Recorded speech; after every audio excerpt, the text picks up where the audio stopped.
착인지 잠시 짚어보죠. 사실상 하야라고 계속 처음 들어본 얘기죠. 하야면 하야지 무슨 사실상 하야야. 이 속뜻, 그 다음에 속뜻풀이가 나왔죠. 다음날 어제 3차 담화가 있고 나서 속뜻은 뭐냐면 임기를 단축하는데 단축할 방법은 개헌밖에 없어요. 개헌을 해서 내년 4월에 사퇴를 하고 그 다음에 60일 후에 대선을 하겠다. 이런 이제 로드맵을 친박 쪽에서 내놨어요.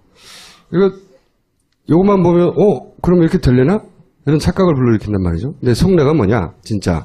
헌법 개정 절차를 보면 이게 뉴스원에서 잘 정리했는데 대부분 다 정해져 있어요. 뭐가 안 정해져 있냐 요거예요. 요거 합의를 해야 되는데 여기는 정해진 시간이 없습니다. 여기 합의가 될 리가 있나? 왜냐하면 처음에는 임기 단축만 가지고 얘기를 할 것처럼 얘기를 해요. 그러나 진짜 속내가 뭐냐? 기왕에 이렇게 된 거 분권형 개헌까지 추진해서 안정적인 대선 준비까지 가자. 개헌안이 한 300개 정도는 나올 거예요. 여기 함정이 있는 거고 친박에 이제 승부수인 거죠 이걸로. 올인했어요 여기다가. 그래서 탄핵을 막아보자고 하는 거고 이게 키워드 기왕에 이렇게 된 거. 합의가 안 되면 그냥 내년 12월에 대선하는 거예요. 대통령 끝까지 가는 거고. 특히 이제 대통령 지지도가 높은 지역 있잖아요. TK 지역. 이런 지역에서 동정심을 불러일으켜야 되거든. 이게 유지가 되려면. 이 힘을 몰고 가려면. 그리고 동시에 촛불 집회하는 사람들 저거 안 먹힐 것 같은데 그거라도 던지는 거예요. 이거 농계 김 선생이 김종태 응? 이 양반이 좌파 종북 세력이 치밀하게 움직이고 있다. 청아씨 아니다. 이거 절대 안 먹힐 내용을 무리하게 던지는 이유는 촛불 시위에 나가는 사람한테 던지는 게 아니에요. 그 TK 지역에 던지는 거예요. 이거랑 하야, 사실상 하야 두 개를 묶어가지고 대통령이 하야 한다고 했으니까 좀 기회를 주자. 요걸 만들어 보려고 무리수를 던진 거죠. 이 양반이 어떤 위기에 처했냐면 부인이 선거법 위반으로 유죄가 2심까지 확정이 될 거란 말이죠. 대법원만 남았어. 이게 확정되면 이분이 날아가요. 이 양반도 이 말을 믿지 않아요. 내가 보기엔. 거래를 한 거예요? 저는 그렇다고 강력하게 추진합니다. 예? 저 양반이 기무사령관 출신이죠? 그렇긴 하죠. 네, 확신범일 수 있어요.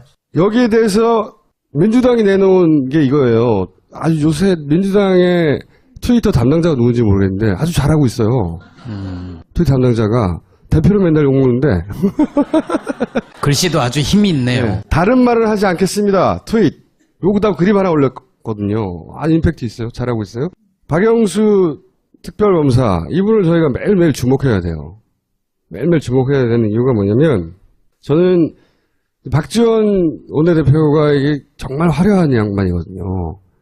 플레이가 이쪽 저쪽에다가. 근데 본인이 지고 있을 카드로 이분을 저는 그러니까 마지막에 특검이 어디까지 수사하고 어디까지 발표할 것인가 최종적으로 그때 지고 있을 카드로 저는 이건 국민의당 쪽에서 낸 후보거든요. 이분은 박지원 원내대표하고 아주 깊은 인연이 있어요. 이분은 김대중 정부 때 청와대 민정수석실의 사정비서관을 했는데 그때 박지원 원내대표가 이 양반을 발탁한 거예요. 사실상. 그때 인연이고.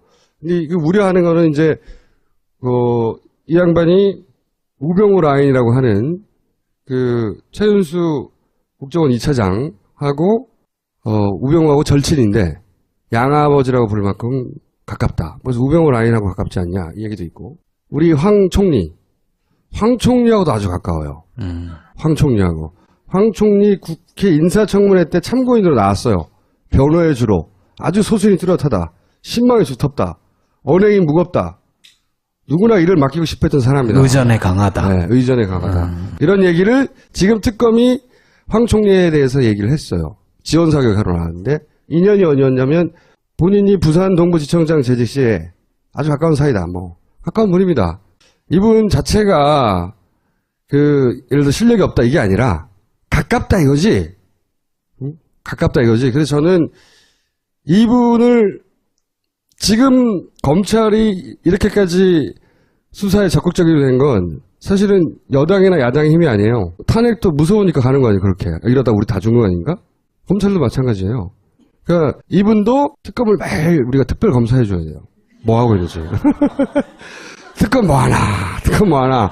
매일 특검을 해줘야 된다. 앞으로 매일매일 주목해줘야 된다. 사실 노사문회가 우리가 총선이 끝난 직후부터 시작했잖아요. 아, 어쩜 이렇게 우리가 예상한 대로 되는지.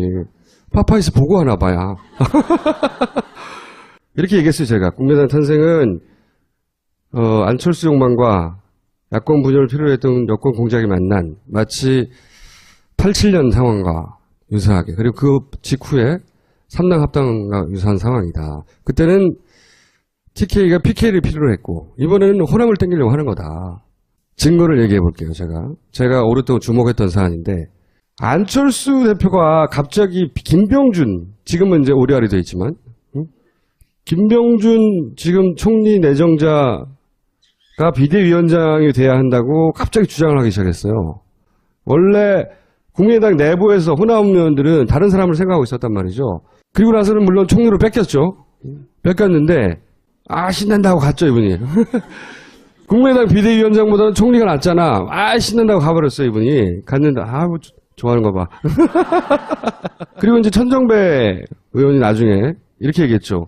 안 된다고 했는데 자꾸 이 사람을 고집했다고 나중에 이렇게 가고 나서 질타하는 거죠. 그거 봐, 네가 자꾸 고집하다 이렇게 된 거잖아. 질타한 건데 이건 겉만 본 겁니다. 그냥 뺏긴 거는.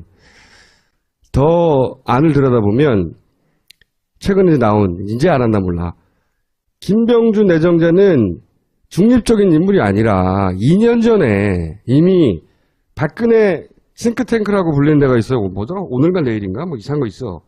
청와대 그 수석들, 그 다음에 친박들을 탄생시킨 싱크탱크예요. 거기 2년 전에 이미 가 있었다니까. 중립적인 인물이 아니에요.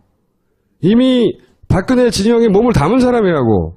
게다가 제가 그 연결고를 의심했던 것은 이 싱크탱크는 김기춘이 만든 겁니다.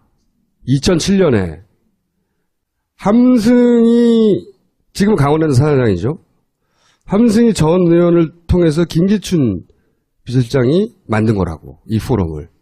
친박, 그러니까 박근혜를 대통령으로 만들겠다고 본격적으로 박근혜 뒷배기 하기 시작한 그 시점에 포럼으로 만든 게 이거고, 그래서 저는 어떻게 생각했냐면, 김병준 선수가 저렇게 가는 것은 이제 그 김병준을 통해서 개헌 있잖아요. 개헌 드라이브. 개헌 드라이브를 국민의당 발로 하려고 했다. 그러다가 갑자기 최순실이 터진 거예요. 최순실이 터지자 자기들이 더 급하니까 청와대가 땡겨간 거예요. 김병준을 어떻게 알아요? 안철수 전 대표가 갑자기. 정치판에서 오랫동안 살아있던 사람인데. 그리고 국민의당 다른 의원들은 몰랐단 말이죠. 이 양반을 연결해준 사람이 있을 거 아니야. 그러니까 안철수는 김기춘과 연결돼 있다? 본인이 직접 알지 모른지는 모르겠어요. 그러나 김병준을 연결한 자가 기획자라 이거지, 기본적으로. 저는 그렇게 생각하고, 그게 저는 김기춘일 거라고 생각해요. 생각하는데 그걸 알았는지 몰랐는지 모르겠어. 하지만 이해를 같이 한 거예요. 이 안철수 전 대표가 가장 껄끄러운 양반이 또 박지원 원내대표거든요. 자기 마음대로 안 되는 사람이고. 그러니까 박지원 표가 아니라 안철수 표 개헌 구상을 드라이브할 사람으로 이 사람을 데려왔는데, 그러면 지금 야 3당이 공조를 하고 있는데 예. 그 공조도 탄탄하지는 않다. 그 공조도 새누리당 비박과 연결고리가 계속 있는 거죠. 그래서 오늘 김동철 차기 비대위원장, 국민의당이 탄핵으로 가야 되는데 협상을 좀 해보자고 나오잖아요. 그러니까 그쪽에서는 꿍꿍이가 있어요. 단위는 아니지만.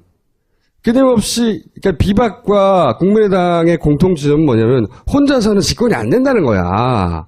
그러니까 비박도 호남을 좀 땡겨와야 되고, 이 국민의당도 그 양심적이래잖아. 양심적인 새누리당 의원들을 좀 땡겨와야 되는 거예요. 그래서 이해가 맞닿아 있는 거지. 그 고리 역할을 할 사람을 안철수 전 대표가 김병준으로 선택했는데 연결해준 사람이 기획자라니까. 이거 안철수 전 대표가 모르고 했다면 바보고 그럴 일은 없고요. 자기 당의 비대위원장을 데리고 오는 건데. 나 기획에 동의했다고 봐요. 그래서 저는 계속 지지할 수 없다는 거고. 그렇게 삼지대는 정리하면 TK가 PK를 끌어다가 이번엔 호남을 끌어들이려고 하는 건데, 여기 동의했다니까? 적어도 국민의당을 끌어가는 분들 몇몇 그래서 김병준을 통해서 3지대 관치를 기획했는데 이해를 같이 했다는 거예요.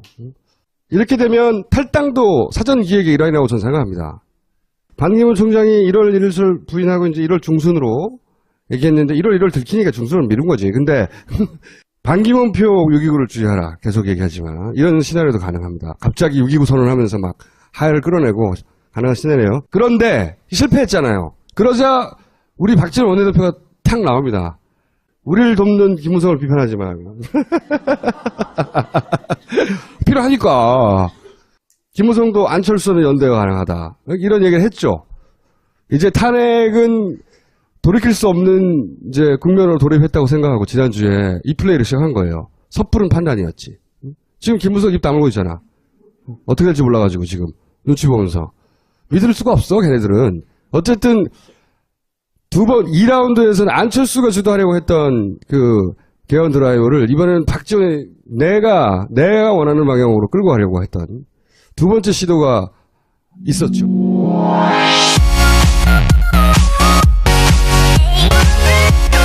MBC 퇴출 기자죠? 네. 한 번 더 모십니다. 감사합니다. 네. 박성재 이사님. 또 나오신 이유가 있어요. 자, 영상 하나 볼게요. MBC 안보 그러냐? 너희가 손석희 후배야! 이 MBC야! 중계차도 안 갖고 오냐, 중계차도? 너희가 무슨 소리 듣는지 가서 이야기해!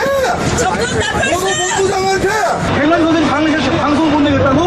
얘라 이 개새끼들아 이 씨발놈들아 니네 살인자 이 새끼야 사표 이 새끼들아 박대훈 이 새끼들아 KBS 불러라 너희들도 언론이냐 국민들 앞에 나서지 마라 국민들 앞에 나서지 마 정도 때부터 쓰레기들이 아니는 거 KBS 이름 날고 밖에 나고 이게 니네들이 들어왔다가 아니야 임마 웃기지 마 권력이 그러다 때려치고 공장당을 기술배워서 먹고 살아요 불러가라 KBS 철거 손들아 정신 차려. 얘네 차 KBS를 강제 민영하라. 뭘 왔냐고? 뭘 왔어 이게? 섭다 들러 가냐? 가세요 이제 KBS 도와줘라 우리가 주자 그래 방송해 새끼가. 끌어줘야지 90명 아깝다 빨리 가라 가 이 새끼들아 이게 이제 시민들이 찍어서 올린 거예요. 저희가 찍은 게 아니고. 저도 몇 개는 봤는데 뭐 아주 오늘은 뭐 제대로 나오네요. 예. 그 MBC 같은 경우에는 나중에는 그래서 중계차가 못 오고 중계차를 멀리 대놓고 숨어서 했어요. 네, 중계차를 멀리 대놓고 중계차 안에 있는 장비를 어떤 건물에 올려 보내가지고 거기서 몰래 찍었어요. 그래서 모신 이유 중에 하나는 뭐냐면 마음 무너지는 분들 많을 거 아니에요. 밖에 있는 분들은 그나마 나는 잘렸으니까 오히려 당당할 수 있어요. 근데 남아있는 분들 중에 사실은 파업에 동참했던 분들 많이 남아있거든요. 엉뚱한 부서에 가 있어서. 다 그렇지. 남아있죠. 네. 그 양반들이 적어보면 이제 마음 찢어지는 거지. 그래서 그 이야기를 좀 전달해 주시러 오신 거예요. 제가 후배들을 만나요. 자주 보는데 그 후배들이 저한테 무슨 말을 한 적이 있냐면 제가 지금 개인 자영업을 하나 하고 있지 않습니까? 네. 예, 근데 스피커를 만드시네. 예. 장사 잘 된다고 해요? 잘 되진 않는데 뭐 그럭저럭 굴러갑니다. 근데 네. 선배가 하는 사업 망했으면 좋겠다는 거예요. 그래서 야 그게 무슨 소리야 했더니 그거 잘 되면 형님 안 돌아오실 거잖아요. 딱 그러는 거예요. 그래서 그때 그 말을 듣고 제가 좀 가슴이 많이 아팠습니다. 그건 안 궁금하고요. 근데 그 양반들이 몇 년 동안 계속 겪었던 일들이 있을 거 아니에요. 구체적으로 이제 어떤 일들을 겪었대요? 이게 KBS하고 MBC하고 조금 상황이 달라요. 네. 그러니까 이제 KBS를 먼저 잠깐 말씀을 드리면 결국 그 시스템은 같습니다. 뭐냐면은 이 KBS는 이사회라는 주주가 있고 MBC는 방문진이라는 똑같은 이제 주주가 있는데 거기 이사장을 청와대가 보냅니다. 일단 그렇죠. 네, 그러면 그 이사장들이 사장을 임명하죠. 예. 물론 사장도 청와대에서 이제 보내지만 거수기 역할을 하는 거죠. KBS 같은 경우는 지금 이인호 교수님, 뉴라이트 임자 안 붙여도 돼요. 예, 뭐 MBC는 고용주 씨, 네. 그 불임 사건 때 검사했었고, 이 악명 높은 공안검사 출신입니다. 이런 분들이 지금 이사장을 하고 있어요. 문재인은 좌파다? 그렇죠. 빨갱이다? 네, 문재인 공산주의자다라고 공산주의자다. 그런 발언으로 좀 유명해졌죠. 그 양반이 얼마 전에 우리 이사회에서 야당 추천 이사들이 MBC 이 문제를 지적하면서 이게 뉴스가 이렇게 개판된 거에 대해서 사장하고 보도본부장 불러서 따지자 그랬더니 고용주 이사장이 이렇게 얘기를 했답니다. 내가 촛불 집회 보니까 전부 다 민노총하고 그 전교조에서 동원한 거더라. 거기 시민 없더라. 이런 의식을 갖고 있는 사람들이 지금 MBC를 움직이는 거죠. 예. 어떻게 MBC나 KBS가 그런 소위 이제 이사장들이 와서 보도를 하고 있는지 종편 뗐지에서 알바를 해서 만들어 준 거예요. 잠깐 볼게요.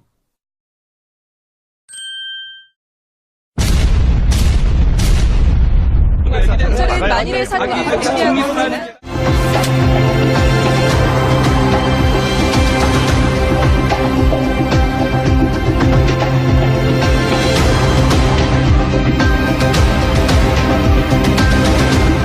개헌 준비 등 현안이 산적한 상황에서 국정 운영에 차질을 빚지 않아야 한다는 인식하에 모든 책임을 인정한 것으로 풀이됩니다. 개헌 준비와 시급한 국정과제가 쌓여있는 상황에서 해명과 진실 공방으로 시간을 끌기보단 대국민 사과라는 정면 돌파를 선택했다는 것입니다. 다시 한번 저의 잘못을 솔직하게 인정하고 경제와 안보 위기 등 현안이 산적한 상황에서 국정 공백 사태는 막아야 한다며 검찰 수사와는 별도로 정부는 본연의 기능을 회복해야 한다고 강조했습니다. 사건이라고 밝혔습니다. 결국 자신과는 직접 관련이 없다는 말을 이렇게 한 셈이어서 이게 또 역시 검찰 수사에 지침을 준 것 아니냐는 비판이 나왔습니다. 야당 추천 특별검사가 마음만 먹으면 박근혜 정부 4년의 국정 전반을 들여다볼 수 있습니다. 이 과정에서 중립성 문제가 불거질 수 있습니다. 하지만 언론 브리핑 명목으로 수사 중 알게 된 사실을 악의적으로 누설할 수 있다는 지적이 나오고 있습니다. 또 수사나 재판 때문에 자료 제출 등을 거부할 수 없다고 못 박아 재판 또는 수사 중인 사건에 관여해서는 안 된다는 기존법과 배치된다는 논란이 끊이지 않을 전망입니다. 최 씨가 자신의 것이 아니라고 전면 부인하면서 관련 의혹이 커지고 있습니다. 하지만 청와대 문건 등이 담겨있고 작은 노트 크기에 불과한 소형 기기를 굳이 버리고 갈 이유가 있겠느냐는 의문이 제기됩니다. 직접 사용했다는 아무런 지금 단서도 없는 거를 가지고 이 세상이 지금 이렇게 시끄러운 거예요.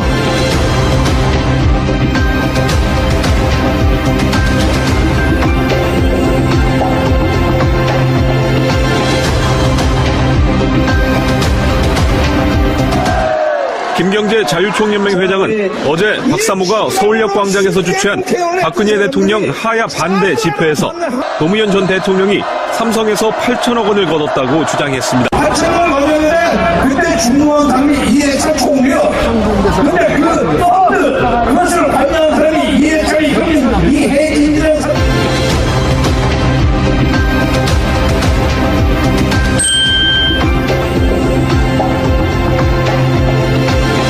네, 제가 나와 있는 이곳 광화문 광장부터 대한문까지 이 촛불을 든 시민들로 가득 찼습니다.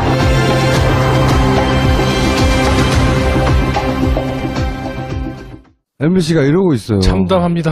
네, 근데 네. 여기 나왔던 MBC 기자들 중에 제가 아는 친구 없습니다. 그렇겠죠. 그게 또 비극입니다. 네. 시형 기자들. 옛날에 네. 같이 저랑 일하던 후배들은 다 지금 보도국 아닌 데 가 있거든요. 네, 어디 가 있어요? 2009년인가 그 신영철 그때 그 왜 사건 때 MBC가 특종을 해가지고 한국 기자상을 한번 탔거든요. 그때 특종해가지고 한국 기자상 탔던 그 기자가 3년 전에 2580인가 있다가 국정원 그 사건을 리포트 하겠다고 이제 부장한테 보고를 하고 취재를 한 거예요. 못 하게 했어요. 그거 항의하다가 잘려가지고 최하 인사 고가 최하 등급을 3번을 받고 한 달 동안 교육을 받고 나서 지금 휴직 중입니다. 뭐 이런 사례는 뭐 너무 많습니다. 그래서 한 100명 이상이 지금 기자, PD, 아나운서 이런 사람들이 한때 MBC 전성기를 이렇게 주도했던 그런 친구들이 지금 다 보도국 밖에 또 마이크를 못 잡고 있고, 뭐 스케이트장 관리. 스케이트장 관리. 그 왜 한학수 PD 있잖아요. 네. 황우석 보도로 유명한 한학수 PD가 스케이트장 관리한다고 해가지고 한번 크게 기사도 났었죠. 스케이트장 관리. 돌아가면서 겨울에 MBC 상암동 그 앞에 스케이트장을 만들어가지고 뭐 이렇게 주민들한테 봉사를 하거든요. 그거를 관리를 이제 기자 PD들을 시켜요. 하루씩 돌아가면서. 그런 거 하고, 뭐, 드라마 센터에서 가서 경비 섰던 친구도 있고. 모욕적이면 관두라는 거지, 한마디로 말해서. 그렇죠. 근데 조금만 개기면 일단 징계를 때려버리니까. 그리고 이제. 그리고 좀 더 개기면 소송하고. 그렇죠. 소송하고. 그럼 또 소송하면은 또, 그거 한 1년 걸립니다. 뭐, 1심, 2심, 3심 하는데. 그동안에 이제 계속 밖으로 돌리는 거죠. 뭐 또 광고 따오라 그러고 협찬 따오라 그러고 이런 거를 주로 하고 있습니다. 저희 기자들이. 역시 그래서 빈자리는 아까 이런 이제 제가 모르는 이제 경력 기자들 채용해서 근데 그 경력 기자들을 뽑는데 어떻게 뽑았는지 무슨 과정을 거쳐서 시험을 봤는지 아무도 모릅니다. 뭐 옛날에 이진숙 보도본부장이 시내 모처에서 면접을 봤대는데 뭐 뭔 얘기를 물어봤는지 근데 한번 얘기가 나온 적이 있었어요. 거기 떨어진 친구가 노동조합에 제보를 한번 했는데 출신이 호남 지역인 걸 가지고 트집을 잡았다는 거예요. 미친 새끼들. 네, 뭐 그런 식의 채용이 뭐 비밀 채용이 많이 이루어지고 저는 솔직히 이게 누가 이렇게 부탁으로 로비로 들어온 친구들도 있지 않을까. 저는 솔직히 그런 생각도 해봅니다. 충분히 가능한 얘기네요. 왜냐하면은 끊임없이 정치권 이 로비로 이렇게 연명하는 집단이기 때문에 지금 MBC를 좌우하는. MBC 뉴스의 시청률이 얼마나 나와요? 박근혜 대통령 지지율보다 조금 낮습니다. 예. 그래서 조금 낮아요, 나아요. 아니 낮다고요. 지난주에 3.4% 한번 찍었다고 하더라고요. 3.4%. 어저께 그 3차 대국민 담화 했잖아요. 네. 그게 0.4% 나왔다던데. 0.4%. 그러니까 뭐 그래도 그럴 것이 원래 그런 거 하면 대통령이나 누가 중요한 뭐 이게 있으면은 보통 한 20-30분 전부터 특별 방송에 앵커랑 기자가 나와가지고 특별 방송을 해야 돼요. 준비를 하면서 뭐 미리 해설도 해주고 분위기를 띄워줘야지 사람들이 이렇게 채널 돌리다가 보거든요. 근데 직전까지 무슨 뭐 어린이 방송을 했다고 합니다. 저도 못 봤어요. 저도 JTBC 봤거든요. 그러니 학업에 전혀 뜻이 없는 거예요, 지금. 왜냐면은, 뉴스를 열심히 하면 안 돼요. 지금 이 사람들은. 왜냐면, 열심히 하지 말라는 명령을 받고 온 사람들이기 때문에. 그러니까 MBC를 망가뜨리기 그렇죠. 위한. MBC의 그런 인물을 띄고. 관심이 없게 아예. 그렇죠. 잊어버리게. KBS도 비슷해요. 제가 볼 때는. 근데 KBS는 조금 난 게, 그래도 사장이나 간부들이 조직을 어떤 망가뜨리겠다는 그런 악랄한 그런 건 없었던 것 같아요. 그래가지고 공채 출신들을 끊임없이 채용을 하고, 뭐, 이제 공사니까, 공공기관이니까 뭐 그런 경우도 있겠지만. KBS도 심각한 게, 제가 아는 후배 한 명이 저한테 얘기를 한 게, 한때 싸웠다는 거예요. 이명박 때부터 이게 시작한 거잖아요. 그때 굉장히 열심히 싸웠던 사람들이, 마치 일제 말기의 지식인들이 변절하는 것처럼, 이거 오래 갈 것 같아, 이거 끝나지 않을 것 같아 하면서, 사람들이 바뀌는 걸 이 친구는 본 거예요. 지금 보면 온갖 게 다 나오잖아요. 그 언론사들이 갑자기 능력이 출중해진 게 아니에요. 그렇게 할 수 있었어. 다 할 수 있는 역량이 있는 사람들이 거기 모여 있는 거예요. 안 한 거야. 못하게 만들었지. 그렇죠. 그리고 그 능력으로 박근혜를 대통령 되기 전에 봤으면 진짜 죽었지. 똑같은 일이 계속 몇십 년째 벌어지고 있었는데. 아니, 예를 들어서 JTBC 같은 방송사가 한 2억에 더 있었다고 생각을 해보세요. 예전에 작살났을 거예요, 이 정권은. 후보도 못 되는 거예요, 아예. 기본적으로. 저 정도 자질과 정신 상태로 가지고는. 근데 뭐 TV조선 지금은 막 죽으라 하고 있는데 후보 시절 형광등 100만 개 뭐 이러고 있었잖아요. 그런 식의 공격을 많이 했어요. 파업했던 언론인들한테, 기자 PD들한테 좌파다. 빨갱이다. 뭐 너무 뻔한 거죠. 촛불 집회 나온 사람들 빨갱이라고 몰아붙이듯이. 그러니까 정권을 비판해야 된다. 최순실 보도 이거 우리 특집만 만들어서 합시다. 누가 그러면 너 좌파 아니야? 왜 자꾸 증거도 없는 그런 얘기를 해? 라는 얘기가 KBS, MBC에서 공이 벌어졌던 바로 한 2-3달 전까지. 맞아요. 그리고 그런 얘기가 끝내면 증거부터 가져오라고 그래. MBC는 특히 제일 늦게 특집안을 구성해가지고 한 2-3주 하다가 접었어요. 취재가 안 되니까. 취재가 안 되니까. 취재하는 방법을 다 까먹었거든요. 그래가지고 그걸 다른 팀으로 바꿨대요. LCT 특집안으로 바꿨답니다. 언론만 제대로 돌아가도 이런 꼴을 안 봐도 되는 거예요, 사실은. 근데 생각해보세요. 김대중 노무현 때, 특히 노무현 정권 때는 언론이 못하는 짓이 없었어요. 그렇죠.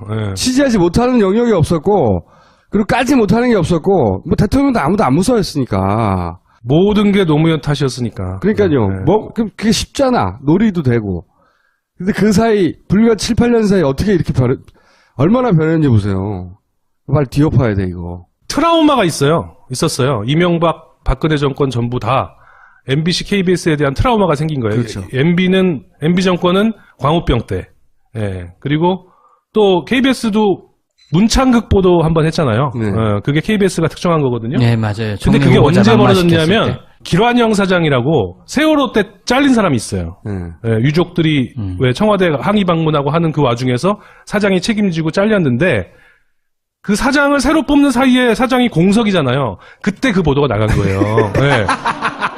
그러니까 위에서 어떻게 생각했어? 이것들은 틈만 주면 우리를 죽이려고 하는구나. 이렇게 생각할 거 아닙니까? 그러니까 반드시 저놈들을 완전히 눌러놔야겠다. 그리고 그 이전부터 한나라당 시절에 아주 공개적으로 얘기를 했던 게 2002년 대선 우리가 진 거는 KBS, MBC 방송 때문이다. 방송을 놓쳐서 우리가 대선에서 졌다. 이 얘기를 아주 노골적으로 했었어요. 맞습니다. 왜냐면 그게 이제 또 노무현 전 대통령 탄핵 때 이제 TV에서 막 이렇게 열린우리당 의원들이 막 울부짖고 하는 국회 그 장면이 막 나갔잖아요. 그거 당연히 나가는 거잖아요. 어떤 세계 어떤 방송도 그거 중계 안 하겠어요? 근데 그 장면 내보냈다고 엄청 씹었어요. 그것 때문에 탄핵이 안 됐다고. 제가 제일 최근에 충격을 받았던 얘기가 뭐냐면 후배들한테 들은 얘기인데 한 달 전에 호패산 터널에서 왜 총격 사건 벌어져가지고 경찰관이 한 명 순직하셨어요. 보통 그런 사건 나면 방송사 보도국은 제보 전화가 불이 나게 돼 있거든요. 그렇죠. 아니 서울 시내에서 총성이 울리는데 방송국에 전화해요. 보통 그렇죠. 일단은 전화합니다. 요새는 뭐 이제 이렇게 SNS로 제보 띄우고 하지만 제가 있을 때만 해도 안에서 내근하고 있으면 뭐 교통사고 하나만 나고 뭐 불 하나만 나도 전화가 엄청 왔는데 그 엄청난 사건이 벌어졌는데 제보 전화가 한 통도 안 왔대요. MBC는. 그 말이 저는 제일 충격적이었어요. 3% 이런 것도 그냥 틀어놓은 거지. 그렇죠. 좀 있으면 연속곡 나오니까. 그게 애국가 시청률이라고 보통 그래요. 지금은 이게 뭐 무한도전이니 뭐 복면가왕 드라마 이런 거가 이제 여전히 살아 있으니까 많은 분들이 그래도 MBC를 보시는데 이 공영방송이나 이 어떤 지상파 방송은 스테이션 이미지라는 게 굉장히 중요하거든요. 전체적으로 이미지가 이렇게 무너져 내리면 저는 이제 예능 드라마도 한계가 올 것이다. 그러면은 진짜 MBC는 정말 모든 면에서 뭐 듣보잡 방송이 3류, 4류 방송이 될 위험이 크다. 저는 이렇게 우려하고 있습니다. MBC 뉴스는 파파이스의 게임도 안 돼 이제. 저를 많이 알아보더라니까요. 저 지금까지 알아본 사람 없었는데 파파이스 한번 나가니까 제가 지난주에 파파이스 나오고 금요일날 방송되잖아요. 토요일날 광화문 집회 나갔는데 사람들이 막 어제 파파이스 나왔던 기자 아니냐고 그러는 거예요. 그러다가 MBC 박성재냐고 물어봐야 되는데. 그렇죠. 김보엽 기자를 우연히 만났어요. 그 길바닥에서. 그래서 내가 그 얘기를 했어요. 했더니 김보엽 씨가 나한테 뭐라고 한 줄 아세요? 그러니 저는 어떻게 했어요? 제가 그렇게 오만방자했나요? 제가 그래서 야. 자, KBS 사정도 좀 봅시다.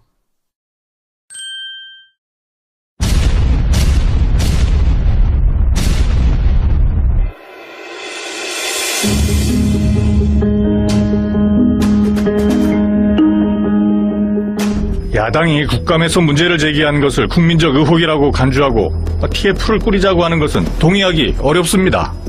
어떤 간부도 전혀 취재하지 말라고 한 적 없어요.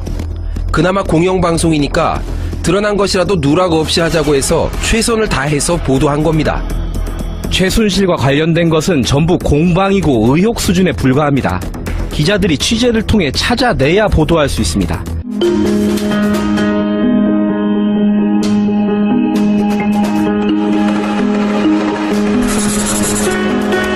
박근혜 대통령은 어느 때보다 무거운 표정으로 9분여간 대국민 담화를 이어갔습니다. 국민에게 사과할 때는 눈시울이 붉어지곤 한동안 말을 잇지 못하기도 했습니다.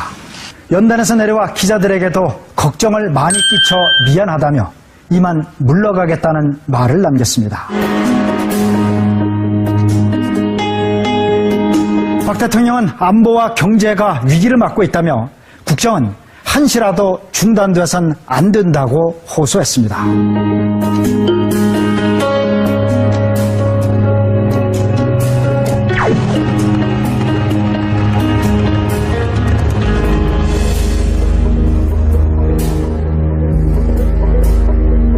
김병준 총리 내정 철회를 영수회담의 전제 조건으로 내건 야당의 요구를 사실상 수용한 겁니다.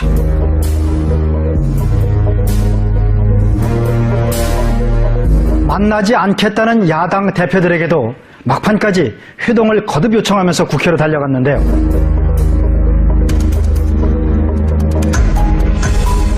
새 안보리 결의안의 도출을 위한 국회 공조에도 비상 신호가 감지되고 있습니다. 이런 비상 상황에서 야당이 영수회담을 선뜻 수용하지 않는다고 기다리고만 있을 수는 없다는 판단을 대통령과 청와대가 내린 것으로 보입니다.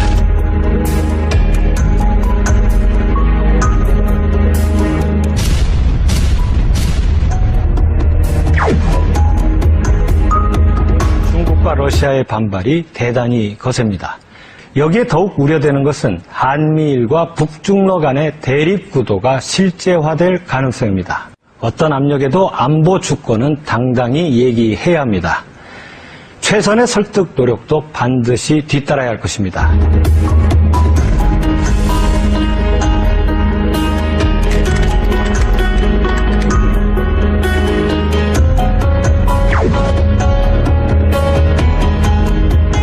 군청 앞의 폭력 시위 현장에 전 통진당 관계자 등 일부 단체 인사 10여 명이 참가한 것이 확인됐다고 경찰이 밝혔습니다.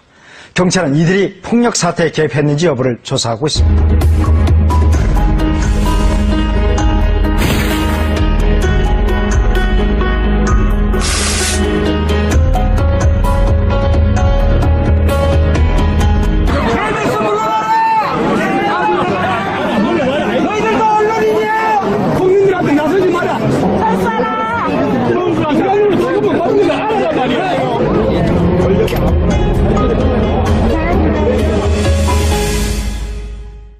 KBS도 뭐 비슷한 상황이긴 해요. 최근에 벌어진 일이지만 바로 얼마 전에도 KBS에도 이제 이런 걸 지적하는 용감한 젊은 기자들이 많이 있어요.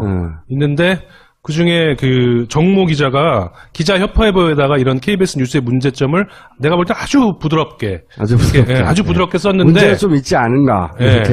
그렇죠. 그리고 바로 제주도로 발령났어요. 제주 KBS. 그래서 무슨 인사발령 부당 소송을 냈어요. 그래가지고 이겨가지고 다시 올라왔다고 하더라고요. 소송을 해서 이겨서 다시 올라왔어요? 그러니까 얼마 전에 김영한 수석 비망록에 KBS를 어떻게 김기춘 실장이 장악하려고 했는지 이런 게 폭로되고 그랬잖아요. 그러니까 이제 이사회 사장 그리고 그 사장이 말 잘 듣는 간부들로 이렇게 장악을 딱 해놓고 인사권을 가지고 이렇게 장악을 해버리면 사실 기자 PD들이 저항하기가 좀 쉽지 않은 그런 좀 면이 있어요. 왜냐면 딴 데로 보내버리니까. 딴 데로 가버리니까. 근데 욕은 기자 PD들이 다 먹어요. 사실 카메라 치우는 분들은 쫓겨나는 분들은 죄가 없어요.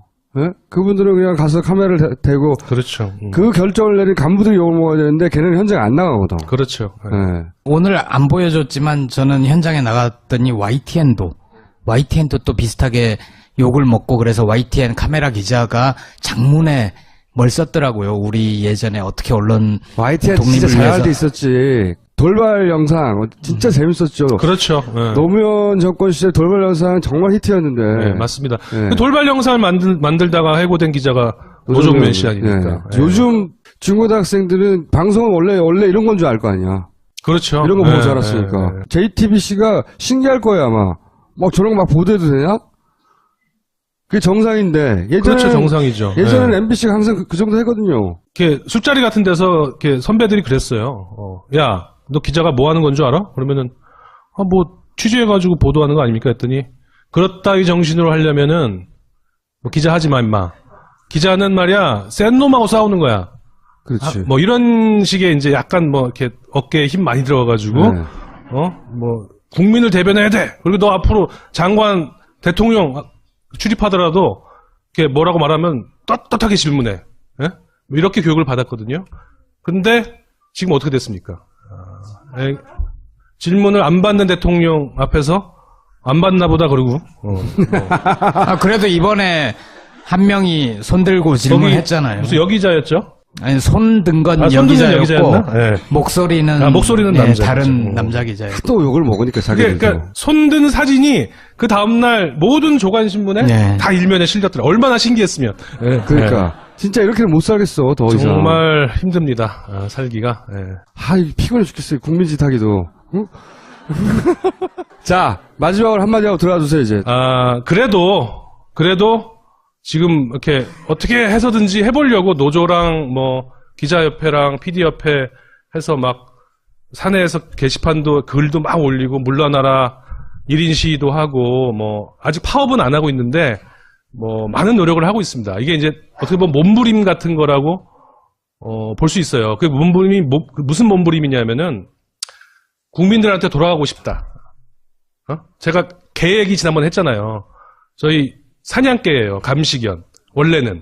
근데 이빨이 다 뽑혀가지고 재갈 물리고 지금 도둑을 지켜야 할 사냥개가 지금 도둑한테 납치당해가지고 완전히 이빨 뽑히고 지금 고통을 당하고 있는 거예요. 하고 있죠. 도둑 안내견. 돌아가고 싶어요. 주인한테. 주인이 국민이니까. 공영방송. 그 점을 좀 알아주시고 조금이라도 이해를 해주시면 저희가 더 용기를 내서 뭐 조금이라도 더 싸울 수가 있을 것 같다. 어쨌든 국민 해먹기 피곤한데 긴장을 놓치면 안 돼요. 얘네는 조금의 틈만 주면 다시 살아나가지고 꾸물꾸물 돼가고 끝까지 포기할